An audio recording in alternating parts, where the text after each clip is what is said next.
KTN News. On this program, we do not only talk to you, but we talk with you. We seek your views on what's happening in this country, in politics and governance. We give you the chance to have the final say on our debates. Let me go to Twitter and sample some of your views very quickly before we go to the phone lines. Remember, our phone and numbers are scrolling at the bottom end of your screen.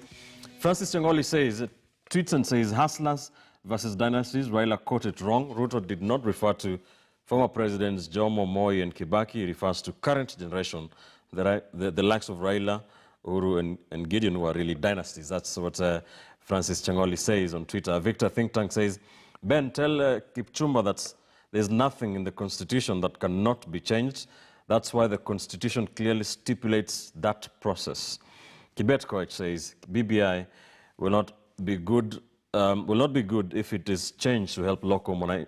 Will only be good if it is changed to help local monarchy, but its intention is just focused on creating more positions. This construction has been abused several times. So sad, petitioners are right.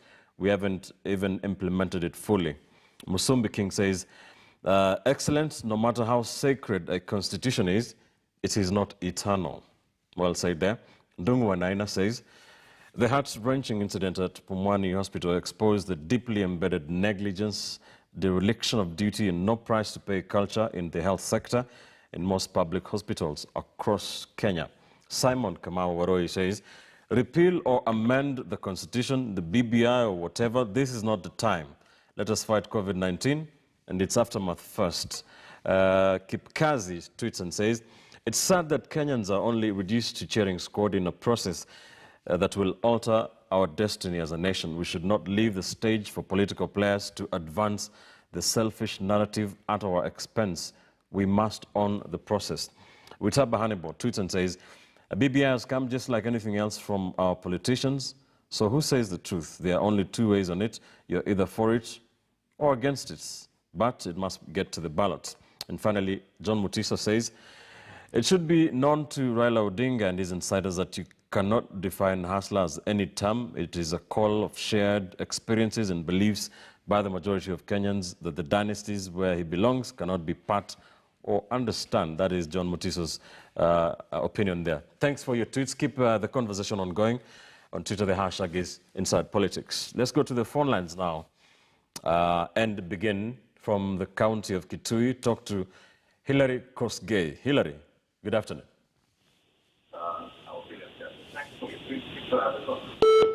Hilary, can you hear me?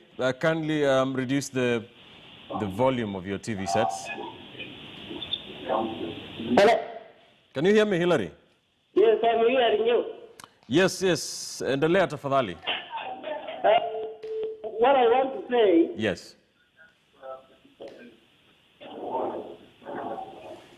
Madam? We can hear you, but you need to stop listening Yes, to yourself on the TV. Yes, talk to us. Wananchi wa Kenya. Endelea. Tukiangalia mambo ya BBI. BBI ni kitu nzuri kwa sababu tukiangalia mambo ya kuongeza uongozi haitakuwa kwa 5 years. It is something that will continue until it changes again. If maybe it will be. Kuongeza pesa katika mashinani, it is also good. Okay, let me talk about dynasty and hustlers.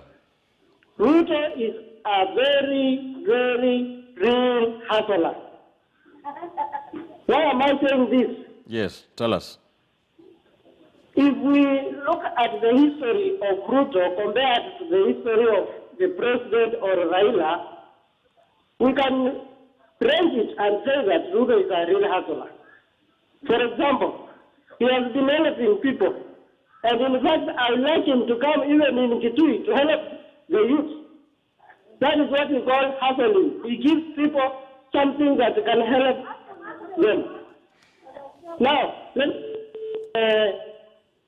the health sector. Yes. The health sector, it is because of the leaders who are the top. That is why you see a woman going to deliver na anafurushwa mahali ambapo anapaswa kusaidiwa. So the only problem we have in Kenya, it is leadership. Sio kitu kingine. Okay. Yeah, that is only what I can say for now. Thank you so much, KOSGEI, calling us from the county of Kitul with his views there. Let's come to the county of Nairobi, talk to SAMSON MADUDU, calling us from Embakasi. SAMSON, how are you? Hello, SAMSON, can you hear me? All right, we seem to have lost SAMSON MADUDU there. We're trying to reconnect with him, try to find what his views are. Keep calling us. Our studio lines are scrolling at the bottom end of your screen. We seem to be having a problem with our phone line. So let me go to Twitter a bit. And Samson, can you hear me? Yes, nakusikia. Habari yako? Mzuri sana. Asante kwa kutupigia. Nasema hivi. Tupe maoni yako. Nasema hivi. Yeah. Nitaongea jambo kuhusu asala. Naam. Kuna wengi tuko huku Marizafu lakini hatujajua asala maana yake. Kwa mfano, hawa wanaongea pale mbele walikuwa kuna wale walikuwa kwa mkutano jana Bomet wakizungumzia kuhusu asala. Sisi tunaelewa baba ya mzee Raila tunamjua, baba ya Kenyatta tunamjua. Raila na Uhuru wakijiita tungependa nikuambia baba ya Ruto nani. Ruto anajiita asala ako sawa. Maana tukiangalia mahali ametoka, hatujui ametoka from nowhere. Kwa hivyo akijiita asala ni sawa na tunaona kwa hivi akajiita hapo tumeona anajaribu kuchangia na maasala anatembea nao anakutana nao anawapatia kila anawapatia kulingana na uwezo wake. Hao wamekaa kwa 50 years lakini hata hatujawahi kukutana nao hata mahali watoa kitu kwa mfano kama pasili bado tunazoea hizo lakini ni matajiri. Kwa hivyo ile election tunaenda itakuwa kati ya matajiri na asala. Na asala ako sawa. Hiyo unasikia kila asala imefika kila mahali. Kwa hivyo hao wakuje na yao. Kama niyo matajiri wakuje nao tuonyeshe wametupa nini. Aya, asante sana, Samson. Asante. Samson MADUDU calling us from right here in Nairobi, in Embakasi. Let's go to the county of Kirinyaga and talk to the one and only Joshua MUTINDA. Joshua, good afternoon. Yeah, good afternoon, Ben. Let's start with the hustlers versus dynasty narrative. Now, what is your take? Now, let's talk about this hustler thing. You see, Ben, my view is that, number one, I don't think poverty or being born from a poor family is a leadership quality. Number two, when we get the deputy president of our country calling the masses and trying to create a narrative that he is part of the suffering masses, it is actually an insult to the people, and especially when that person is responsible for the suffering of the same people. The deputy president has been at the helm of leadership for the last close to 10 years, and he ought to have changed the narrative from a country of hustling and suffering people to a people who are enjoying prosperity. And you see, Ben, we are a country that oscillates between mediocrity and foolishness. When you see intellectuals, people who call themselves think tanks and analysts telling the common man that the hustler story is gaining traction, yet we are supposed to set an intellectual discourse to inform our people not to listen to this kind of hogwash and nonsense about hustlers and dynasties, but ask about the real questions about performance and what the government and what the president and what the deputy president promised the people. It becomes very unfortunate. To me, Ben, some of us grew up in children's homes, but I will not expect to be elected in 2022 or 2027 because I came from a poor family. I should be able to articulate issues that will put food on the table for Wanjiko and Mora. So this hustler and dynasty narrative should be treated with the contempt it deserves. Kenyans should not listen to this gibberish. We should ask for the real issue. Let the deputy president tell Kenyans what he has delivered in the last 8 years, and if Kenyans are satisfied, let him articulate his agenda for 2022 to 2025. Let me talk about the BBI. Yes. You see, I don't see why we have a tendency as a people to oppose anything that is born or that anything that comes from people that we don't agree with. You see, the BBI, there are Kenyans who feel that there are some areas that we need to change in our constitution, and there are those who feel that our constitution is pregnant as it is. Why don't we allow the BBI process to go through? Let us see the document itself. Let us see what the BBI referendum question is. If you are opposed to the question, you have the right as a Kenyan to go and vote no. Allow those who feel that there are areas that need changes to vote yes, but let us not oppose for the sake of opposing. Finally, Ben, Yes. the story about that lady at Pumwani, it is a shame as a country that in 2020, a person with dignity can be allowed to, can be subjected to such indignation. Yes. I've not seen the Minister for Health giving a statement and condemning and taking responsibility for that. It is a big shame for us as a country. That security man who I saw among MP Wanga trying to defend should be sent home. We do not do things because we were given orders or we are trying to follow some orders from above. We do things because they are right, not because they are in the book. The security should have realized that that lady needed access to the facility. The security man, the doctors, those who are manning the emergency facility should be sent home. Mutarikaba should give a statement and apologize to Kenyans and to the family of that lady. That is my take for today, Ben. Thank you, Joshua. Joshua Mutinda there in the county of Kirinyaga, spitting fire. Let's go to the county of Kisii and speak to Jonathan. Jonathan, how are you, sir? Hello. Yes. Yeah? Tupe maoni yako. I was talking about the issue of VBI. Yes, yes. And I'm saying that the deputy president sought against VBI. But what is after is that once somebody has been defeated in elections, we should not have that tendency of calling people that we want to handshake, because even if somebody may take advantage of 2022 and bring chaos in the country, or say you still want to accept being defeated and we go back to another BBI. The second thing, I heard the former Prime Minister saying that Ruto does not show people how to fish, that he should be giving, instead of giving them fish, he should be telling them on how to fish. But me, I'm not against it, because the deputy president bought motorbikes and even some machines to people of low earning. Okay.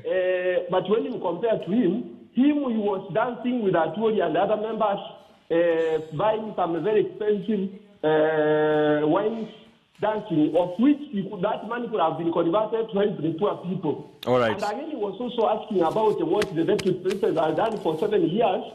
And I was asking, what did he do when he was the prime minister? When he was the prime minister, he was having 50-50 power sharing, where the deputy president is having power sharing. Thank you, Jonathan. Thank you for your. What did he do to youth when he was in the 5 years power sharing? All right. To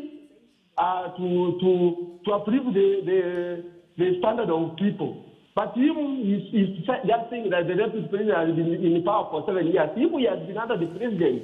But you remember during his time with the Kibaki, they were having 50-50 power sharing, and they didn't do anything to youth. Actually, thank you, Jonathan. Jonathan, they are calling us from the county of Kisii. Thank you, Jonathan. Many thanks for your calls. Because of time, we have to go to the panelists for their final thoughts. Let me begin with you, Rosalie. Finally, maybe I just want to call our leaders to order that they should focus on issues that affect Kenyans. The health sector has been an issue, and currently the investigations on the KEMSA issue is on. So I think our leaders should focus on, and if there is any lacuna in law, let them come in with legislation that will actually ensure that the lives of Kenyans are protected as guaranteed in the Constitution. And also, as we head to the 2022 elections, we've seen our leaders have come out to campaigns and they forgot that we still have the issue of COVID. Yet they are supposed to be the leaders guiding this country. When we see them holding rallies where there is no social distancing, there is no mask being worn, Kenyans are not washing their hands, what message are they sending to us? Thank you, Rosalind. Dismas Makua, your final thoughts, 45 seconds only. I think Kenyans, as we look at 2022, we need to be very careful so that, again, we don't suffer from a bias remorse. We should be very careful as a dynasty conversation and call it that this is actually capitalism and communism. And if we vote in a manner that we are just driven by this narrative and we ignore meritocracy, in 2022, after the new president is sworn into office, we'll be on the same spot. And we should run away from this thing called Stockholm Syndrome, that we've been captured by a few of the elected leaders who are punishing us, misusing our taxes, and when they come with razzmatazz philanthropy, we clap for them and we say that they are great people. We should run away from philanthropy and ensure that if Kenya is going to grow, it's going to grow through policy-based solutions, not razzmatazz philanthropy. Thank you, Dismas. Kipchumba Karori, 45 seconds. I think, Ben, what we really need to debunk away is the issue of we need to move away from the handouts we are being told to empowerment. And I have no problem at a personal level when the deputy president gives youth those small car wash things.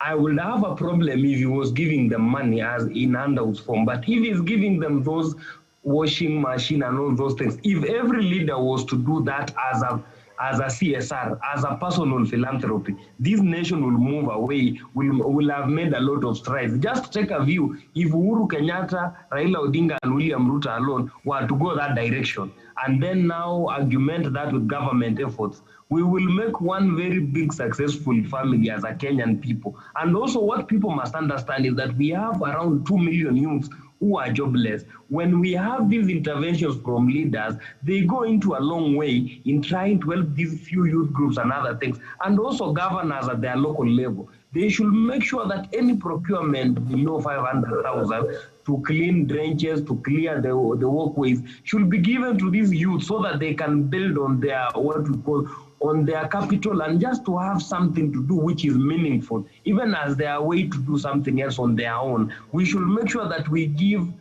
the youth an opportunity to start. We should give them a place to start their own businesses. This small here and there will go a long way. Thank you. Mark Bichache, what is your parting shot?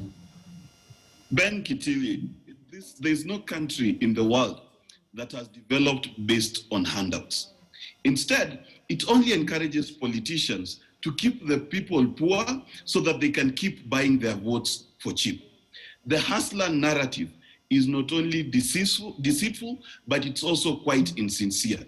It is insincere because there is no greater beneficiary of the dynasties than William Samoei Arap Ruto. He is the person who was given a chance by Moi, given opportunity upon opportunity by the so-called dynasties.